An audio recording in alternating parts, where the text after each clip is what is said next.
Now, when it comes to online, the ABC, the acquisition part and the building traffic is the biggest challenge, which is very difficult to teach them. By the time you build traffic, are they still patient enough to do it? Because it takes time. True, very true. There is a counter to that also, which is what has been my mantra going in, right? What I do is I first set up your retention stack and then move into acquisition. So you take your offline customers to online first, and from there. Not only that, what I also do is for every customer that comes in through the top of the funnel, they have to go through the entire retention stack. They have to go. Just elaborate. So the retention stack is everything from the point of purchase, right? They have bought something from you. What happens after that, right? There is a first order journey. You welcome them into your brand community, whatever. You help them through the journey of actually, tracking their shipment, getting their shipment. And then during unboxing, you give them something, which is interesting, that is Instagram worthy, hopefully. And then ask them for a review, get that. So at the end, building reputation is that is the first part. Then after that is, if they bought X, what can you suggest to them for the next purchase? What is the right time for you to nudge them, right? As you said, if it is diaper sales, it will probably be once every 20 days, 10 days, depending on the pack size that you bought, right? If it is shirts, probably every second month. If it is shoes, probably every year, right? So depends on what they have bought. And then are there things in your catalog which are cross sells, which you can, suggest to them. How do you add value to them and not just be very pushy on sales? If I get 10 communications from a brand and all 10 of them are, hey, there is a sale, come and buy. It just, at some point in time, I disconnect from it. How do you stay relevant with communications which are brand oriented, which are value oriented, that they get something out of, and sale oriented, right? How do you build that mix so that you get maximum juice out of everybody who is coming in and going out? Yeah, I think that's one mistake many D2C companies make, and they keep bombarding you with communication key. Like they have a list of 50 types of sales which can be done in a year for every week. Correct. And there are some 2 weeks where they don't do. Maybe that's Shraddha and another part. So yeah, that too much of sale. And this is one thing which I tell in communication to my clients also is, you have to build your content buckets. So one could be definitely sale. Another is helpful content, new launches. Then something very different like celebration, and something personalized. In fact, on the topic of content, one thing which just struck my mind. So I was looking at one shoe brand's SEO. Okay, Google Search Console. Okay, I'll not name that brand. Can you guess which is the top blog they have? I'm guessing that it is about fit. How do you find the right shoe for you? No, it was about, they had written a blog that how to prevent your shoes making noise during during rains. Wow. So chunchu karta hai na shoes, that is what. And that's like number 5 page on their search console. My goodness.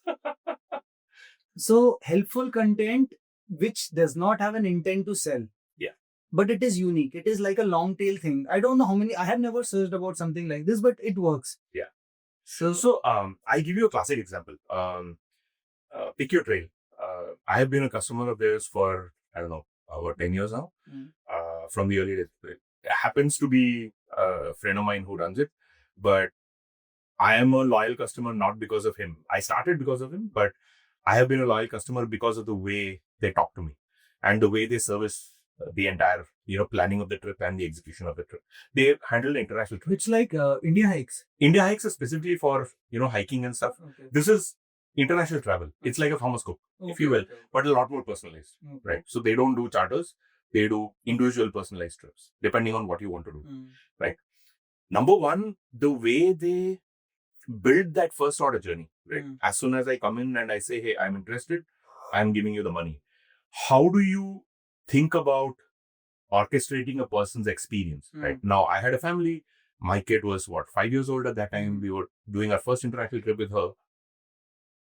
How do you ensure that the kid enjoys themselves as well as the parents get a right thing, right? So if they have buckets around, do you want to explore nightlife? Do you want to explore culture? Do you want to explore kids-friendly stuff? Do you want to explore, walking around and trekking and backpacking kind of experiences? Do you want nature? It asks they ask you these, and then based on that, they curate the trip for you, right? Would you like to drive? They will even give you a rental option, right? A lot of those things are nicely packaged together, very personalized. It just felt like they were, specifically doing this for me. Yeah. And then when you go there and when you actually are experiencing the trip, anything that happens, they have a Telegram channel. I think now it's on WhatsApp, where they are continuously talking to you, 24 hours concierge service, because we were on the other side of the world, right, which is midnight here. During that time, any questions, like one of it thing got cancelled because of the weather, right? One of the experiences that we had. Immediately, within 15 minutes, they came back to us and said, hey, by the way, this is cancelled today, but there is an option available tomorrow. The tomorrow's activity you can do today because that's an indoor activity. Do you want to do that? And they shifted it within 15 minutes, right? Amazing. This is the first order journey that I saw. After that, I was hooked. And they are premium, they are not cheap by any means. From there, all the communications that they had with me, very rarely have I seen a sale communication coming through.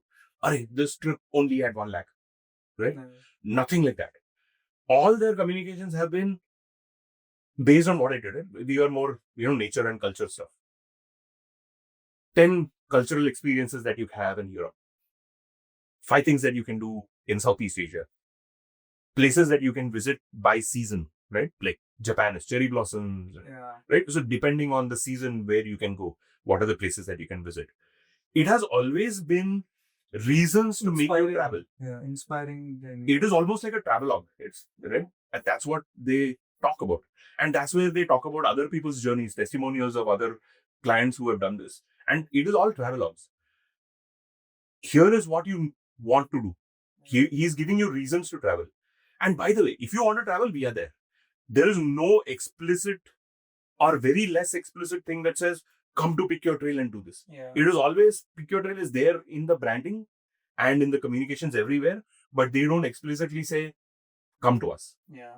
It is beautiful. And I don't know what their numbers are, but I definitely think that their email communications will probably have the highest engagement rates. Because just the content that they have built is unbelievable, right?